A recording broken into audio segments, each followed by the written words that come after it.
Hey everyone, welcome to Pencil vs. Pixel.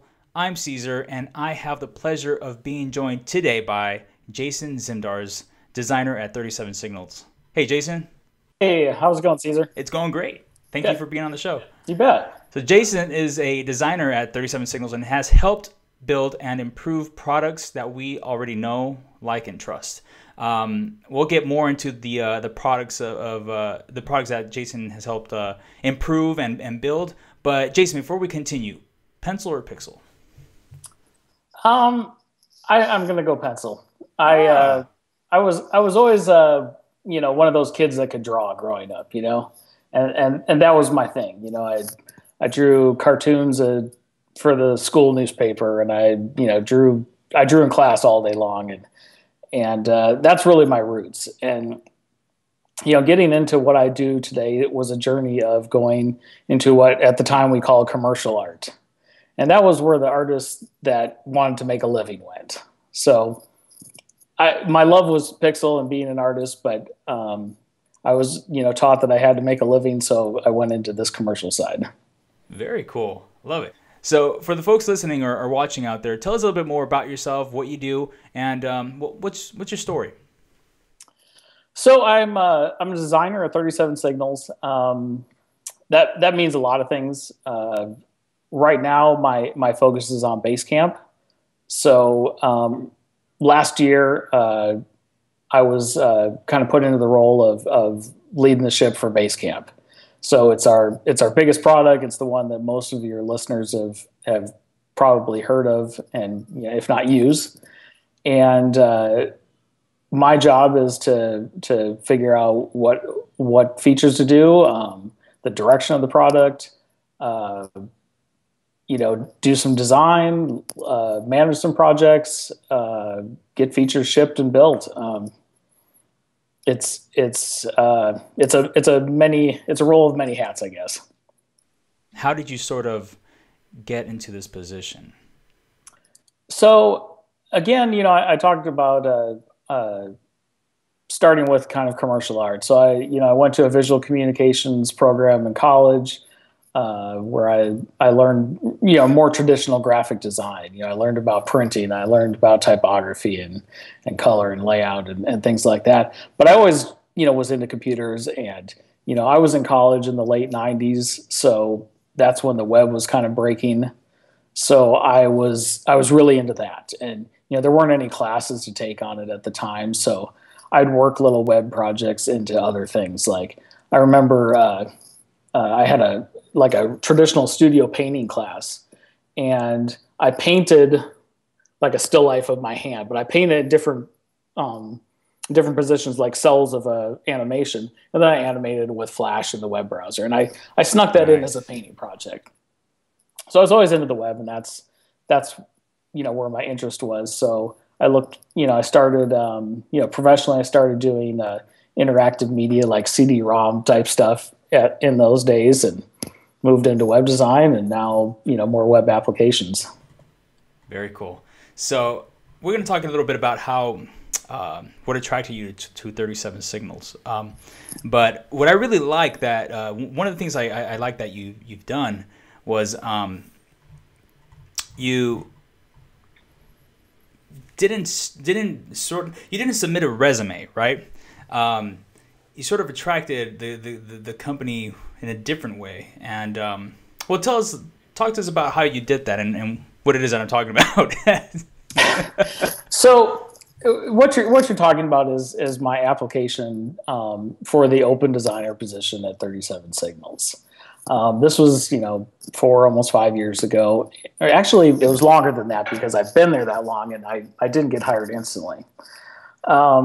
But it was 37 Signals is a legendary company in our industry, and I always looked up to Jason and David and Ryan and admired the company's work and the leadership they provided, and I really felt like I got the way that they worked, and I wanted to be a part of that. And at the time that they posted there looking for a designer, I don't think they'd ever hired one before.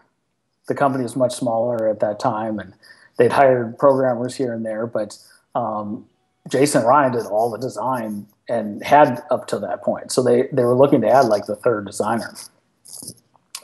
So it was one of those things where the position opened up and I kind of just sat on it for a couple of weeks. I was like, yeah, right, I'm not going to get this. and then there's also the part of me is like, well, this is either a really fantastic job or it's kind of a terrible job. Like, this outside impression is sort of like these perfectionists. There's an outside impression that Jason and David have like these massive egos and they're jerks or something like that, which is totally not true. But that was the impression outside, that they're very arrogant and I saw one person in response to the job listing say something like, working there would be like working with 14 versions of Steve Jobs. Everyone just critiquing your work and that did kind of sit in my mind a little bit, because I'm like, this could, it's a high profile job, and you got to really want this. It may not just be all fairy tale. But after a couple of weeks, I thought, well, what the hell? So I literally sat down one afternoon and just I made this whole site. I wrote this kind of open letter to the company. I put myself out there. I threw up some portfolio pieces, and I made this little mini site just for the company that just introduced me. I knew they weren't going to be like anybody else. I knew they aren't going to want a resume PDF or a link to my LinkedIn account or something like that. And I knew they were probably, they posted this on SVN as a public open position. So I know they probably had hundreds of applicants. So I knew I had to stand out. So I made this website for them with a really personal, individual introduction, sort of a massive, cover letter on steroids, and I sent it off. And Jason emailed me back within a couple of hours, I think, and he just said, hey, we like what we see here. Here's what we're going to do. And at that point, what they'd done is they narrowed the search down to a few people, and they gave everybody a project. I think there were 7 or 8 of us in that final running. So everybody gets a project. Everybody got the same project. It was like redesign, a page on the marketing site. You got a week to do it. They paid us for it. It was like $1,500 or something. And that was your real application. They felt that, let's see how this guy works. Let's see what they could do, rather than just looking at a portfolio or what they've done before. Exactly.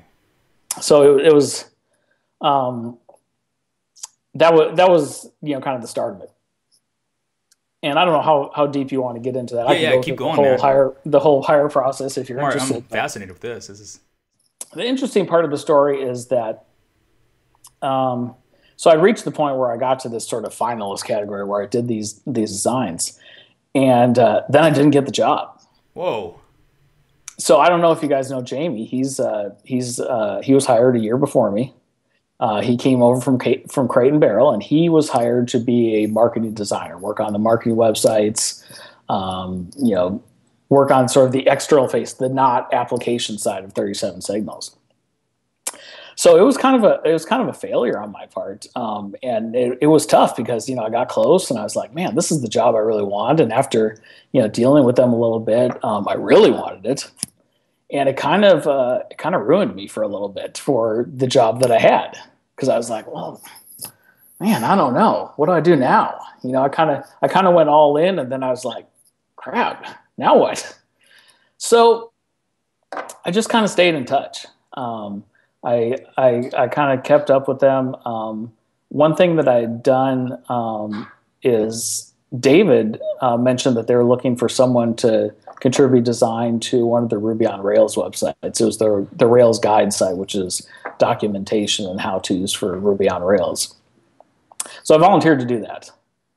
And that kind of got me sort of back in, I don't know, I think I just entered the mind frame again a little bit. So I did this design, and it came out pretty well. It was pretty well regarded, and I didn't hear anything for several months again. So at that point, they David gets back to me and says, we are thinking about looking for yet another designer. And he's like, last time we hired for, marketing, and this time we really need someone to work on application and UI design. And, it turns out that's actually where my passion is. That was the better fit for me anyway. So it worked out that way because this was the better position. And so what we did is we did another trial project. And now, was this only you at this point, or was it you and other this was just candidates? As far as I know, it's just me. Nice. I don't know if, it was, I'm almost certain it was just me. So they gave me another one-page redesign, and I kind of did the same thing. I did this design, and this is actually part of that package on my website that people have seen. There's a page for high-rise that I did. And I did the same thing. I made a single page. I did some design explorations, and I kind of documented what I did. I wrote it all up. Here's what I'm thinking. Here's what I'm doing. I kind of, went a few different directions. It's kind of tough when you get a project like that because it's just, it's not like when you're working with a client where you're asking for things and there's specific goals and feedback and things. They're like, just no direction. Here's the thing. What would you do? I mean, they're totally just putting it out there. How would you interpret what they're asking you to do? What would you do with this? It's partly about, how you think as much as it is about what you actually come out with. And it's kind of tough to do in a pressure situation like that when you're gunning for a job and, as designers, we second guess ourselves all the time anyway. So here I am, with all the pressure on myself that I really want this job, and I have to impress these people that I think so highly of. It's like, I'm going to tell Jason Fried that this design in his app is no good, and here's what I do better. That's a tough thing to do.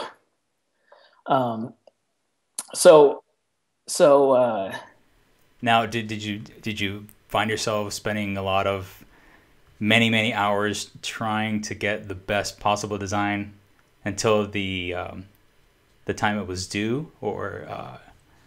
Yeah, I worked really hard on. I mean, even the first application, but the second one too. I worked really hard.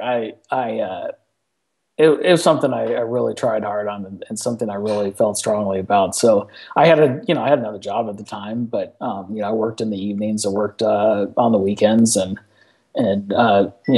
gave it as much effort as I possibly could. So that went well, and it went well enough that we kept talking. So they didn't offer a position at that point, but they gave me another project, and they gave me a bigger project this time. So this was several months worth. They had an app in mind. They had a concept for an app. And they're like, what would you do with this? Just take this concept and run. Pretend like you're the designer for it and tell us what you do. So I spent it, I don't remember. It seems like it was a month or two. Just doing comps and coming up with ideas and refining ideas. And this was a little bit more interactive. This is a little bit more like we work now, where they give me feedback, I'd post some ideas, and I got a feel for more of what it's really like to work at the company. So that went well enough that turned actually into a job offer. And the app itself never materialized. We didn't, we found out that there was another one in the market similar to that. So those designs just kind of went on the pile. But so this was a non-existing product. 37 Signals. Yeah, it was just a new concept that they had that they hadn't even tried yet. So cool. Yeah, I found out about the way that you introduce yourself to the guys at 37 Signals, to Jason Fried and the team, and he actually wrote a post a few years back, I think in 2009, 2010. I think it was never read a resume, something of that nature, and. So you built this web page that was dedicated to, pretty much saying, hey, this is what I could do, and I'd be a great fit for your team. Now, would you say that that's still a good way for a designer or a person that's interested in joining a team, joining a company, if it's a good way for them to sort of stand out from the crowd, or is that maybe not the best idea anymore? Are there other ways to sort of, in your opinion, sort of just be better known, or just like I said, stand out from everyone else? I haven't been on the job market since then, but but it sure seems like a good way. It's worked well for me. And one of the neat things about that site is it got a lot of attention. Guys like you wrote posts about it, and a lot of people wrote me and said, "Wow, I saw this and it's really cool," or "It inspired me," or "I'm making my own version because I'm going to go for this other job." And I got a lot of email from people, and it was really kind of cool that it was sort of bigger than just me getting a job, but it sort of it sort of gave people a model or some inspiration or something that made me feel really good. And sort of the origins of it go back a little further. Like, I had noticed years ago that when I had an active blog, and I usually put my resume online and link people to it when I was looking for a job, and they'd always poke around on your site and read your blog, and I found that having a little bit of yourself out there. So, you blogged about, movies you saw or books you liked or something like that. It always kind of came out in the interviews. Somebody pick up on something that they connected with on your blog. And they were like, "Hey, you wrote about this," or "You like this." And it was always good, like sort of just ice breaking inside the interview. And it gave us something to talk about other than qualifications and experience. And so I always had a good experience from like putting some personality and some of myself into just instead of just having the sort of business resume. So I can't see why you wouldn't want that. I mean, the thing is, you're gonna, it's people that you're gonna work with, and people want to work with people they like and they get along with, and I think that's a big part of it. So yeah, lots of people are qualified, lots of people have skills, but you got to be able to get along and work together and agree on things, and argue respectfully, and you got to get to know a person to do that, I think.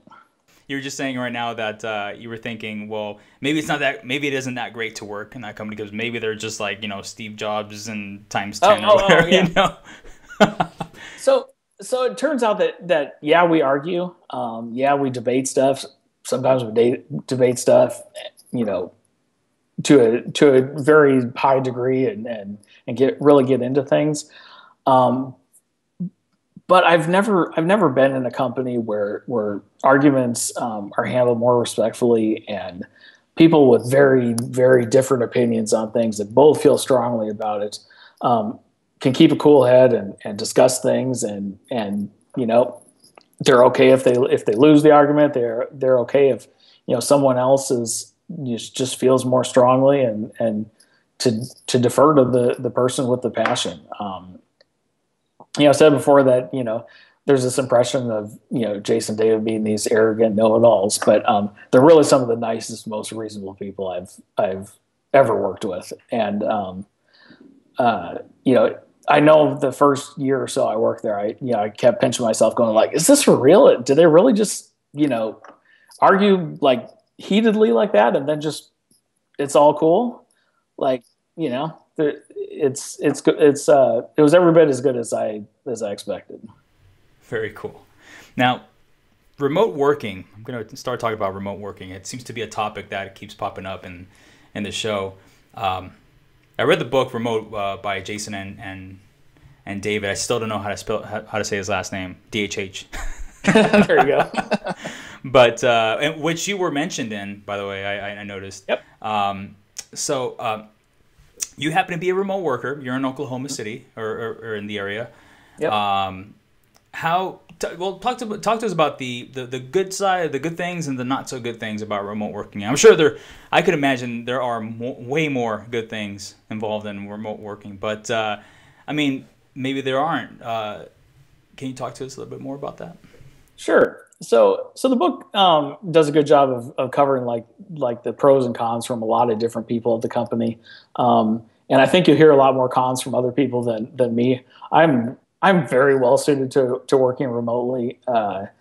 I like being home with my family. I like quiet. I like, control over my work environment and my work day. And I'm a little bit of an introvert, or maybe a lot, and I I don't need the heavy social interaction that some people miss. A lot of people that have problems with remote working talk about being lonely or isolated, or not getting just the time around people, but that's not a real big problem for me. So I'm very happy with working remotely. It's really nice to not have to commute, to not have to spend that time, that miserable time in a car, wasting 2 hours of your day. And I mean, that's a big trade-off that nobody really considers, and it's a huge part of your life to get back to have those 2 hours a day or so. And it's just such a bad frame of mind it puts you in, sitting in a car in traffic, wasting time, being angry. So one of the keys to remote work that I always like to bring up that really made a difference for me coming into this company is that our company is set up for remote work at its core. Like, fundamentally, even people that are working in the Chicago office of 37 Signals are still working as if they're remote. We're communicating through Campfire, through Basecamp, through instant message. We're not getting in meetings. We're not on the phone. So it's, I know the people in Chicago, and there's fewer people in Chicago than there are outside of Chicago in our company. Most people are outside. I know the ones that live in Chicago, they go in a couple days a week. They mostly work from home, and frankly, I can't tell the difference. I don't know who's in the office. I don't know who's at home, and it doesn't matter.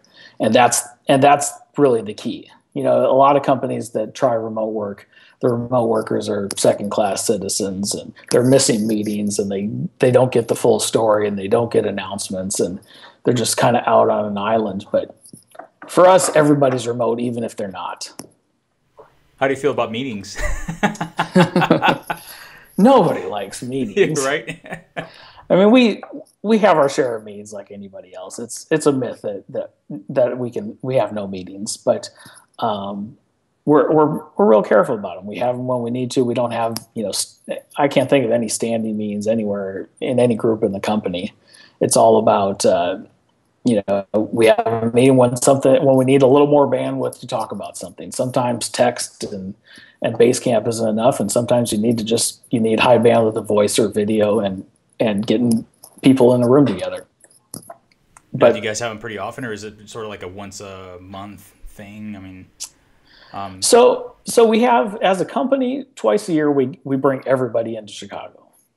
And our office is particularly well designed for these events. It's kind of made for it. Like, if you go there when the whole company isn't there, it's kind of a ghost town. There's 5 or 6 people walking around. They're at their desk. It's quiet like a library, and not much is going on. But when everybody's there, we have a theater that seats 37 people.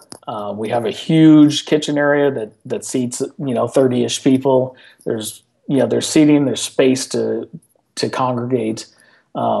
It's a space designed for these company meetups. So we do them like twice a year, and that's enough time to get a little FaceTime with people, do some meetings that you might not get to do very often. Sit down with the designers that you don't see face to face, and do break down something that we've been working on, or share some designs. And that's twice a year for a couple of days. The rest of the time, we are free to go into the office anytime you want. Even I can, and sometimes I do. I'll go in for a day or two to sometimes you just sit down with a couple of people and brainstorm. To do it in person makes a big difference. But we keep it to a minimum. We don't have, other than the twice a year, we really don't have any other required meeting time. That's excellent.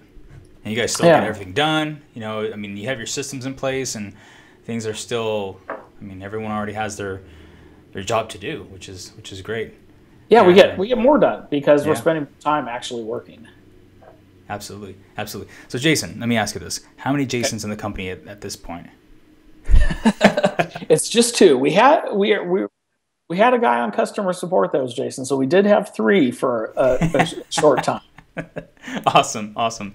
Jason, do you have any pieces of software, maybe outside of 37 Signals that sort of save you a lot of time, a lot of as a designer, that you would recommend to other designers out there? I like 53's paper on the iPad. Ah, nice. I use that a lot for sketching. I've kind of replaced all those paper notebooks when I'm, it's my iPad's right at my desk with me when I'm working. So when I'm sketching UI ideas, that's the app I use. Wow. And then you just send it right over to your team for. Yeah, a lot of my sketching is for me. It's just for me to get things out of my head and try and move shapes around and figure out what I'm going to do. But yeah, if I need to email it out to somebody to get some feedback, that's a possibility too. That's awesome. Do you use the pencil also? Yeah, I just got that. I'm still getting used to it. It's one thing I was surprised that it still had the squishy tip like all the styluses out there. I kind of wanted it to be firm, and I looking at the product online, I thought it was going to be firmer. I guess that's just not possible with the styluses now. Oh man. Do you have any books you would recommend to everyone else? I already mentioned Remote, but anything particular that you really want to you would like for every designer or every artist, every creative professional out there to take a look at and read? I'm going to throw something out there that you probably haven't heard before. Even better. For interactive stuff, one of the best things I picked up the last couple of years was a book called Learn to Program by Chris Pine. And it's a fundamental programming book. I'd reached the point a couple of years ago where, through my career, I'd done enough programming. And my programming was take something that someone already had and modify, get into a template and figure out where to put the little tokens, or, it felt like hacking. I'd find some JavaScript on Stack Overflow, and then I'd find another one, and I'd be like, okay, this does that, and piece stuff together. Never wrote a single thing like from scratch. It was always just pieced together to make it work. But it made it work, and I did it at 37 Signals. Our designers write stuff in code, and we're free to go as far into the code as we're comfortable. And I was always really interested in that. I'm a technical person, and it's nice to understand and sort of bring your designs to life. But I reached a point where I was like, well, it'd be nice if I knew what I was doing when I was doing this instead of just continually cobbling. So this book sort of takes you from zero programming experience and teaches you the foundations, like very simple operations and functions and variables and stuff that I got even, but it was nice to go back and build up the whole story and fill in the pieces that I'd missed along the way. And part of my job as interactive designer is I work with programmers. Usually when we take on a feature, it's a designer and one or two programs that form a team to work on a feature. And understanding programming, even if I'm not going to do it myself, makes me a better team member because I can talk to those guys more intelligently. And just using the right language and being able to read the code that they write makes the whole team better. And it feels to me just a little bit respectful. You go to another country and you want to try and speak the language, and when I'm working with programs, I want to speak their language. So I'm helping them instead of them having to kind of translate whatever junk I'm spitting out as a designer. And designers are terrible about that. You know, we describe things poorly when it comes to code because it's just the technical stuff, you know? I know, right? It's not like the final picture. We're describing the final picture. This is how I want it to look, but you know, we're talking code. What programming language is that for? That book uses Ruby, not Ruby on Rails, but actually just pure Ruby, which is nice because it's already installed on your Mac right out of the box, so you don't have to set it up. And Ruby is really interesting, or it's really friendly to designers because it doesn't have a lot of syntax and you know, things, sort of boilerplate stuff to remember, like a language like maybe Java does.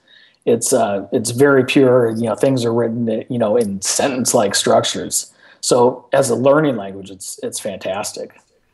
Awesome, awesome, and that'll definitely be in the show notes. So everyone out there, you will be able to find this and everything we talked about right now on pencilversuspixel.com. That's pencilvspixel.com/Jason Zimdars. So Jason, what last piece of advice do you have for a creative professional to move forward and sort of step up their game and you know, no matter what position they're in, take their skills and take themselves to the next level? I think if I had to sum up, you know, the things I've learned in my career succinctly, it would be simply work hard, like work really hard.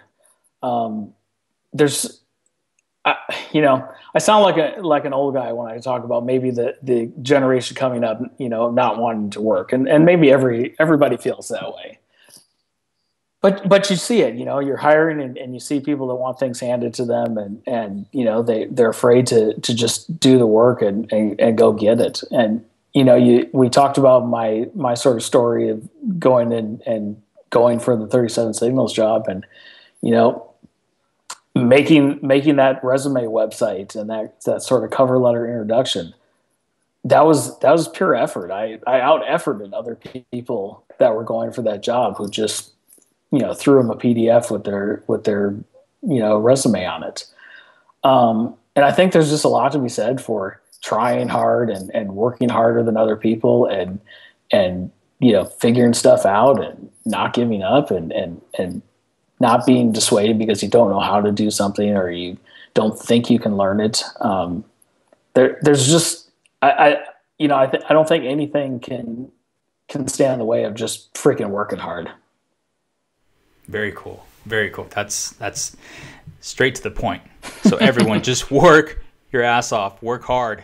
You know, and I don't mean like work, you know, 80 hours a week. And I don't mean, you know, ignore your family and kill your health. You know, we work a really reasonable amount of time at 37 Signals. We try not to work more than 40 hours a week. We work 4-day work weeks in the summers.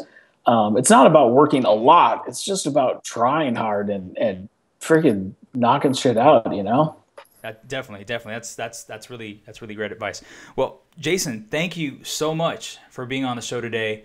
You know, and everyone, you can find, like I said, everything we talked about on pencilversuspixel.com/Jason Zimdars. You'll be able to find all of his links where you can find him, and also I'll go ahead, if you don't mind, Jason. I'll post up the web page that we're talking about, that resume page that you used for sure. You know, back in the early days before 37 Signals. Jason, thank you so much. I really appreciate you being on the show. Thanks, Caesar. It's my pleasure. Appreciate it. Thank you, everyone, for being here with us, and we'll see you next time.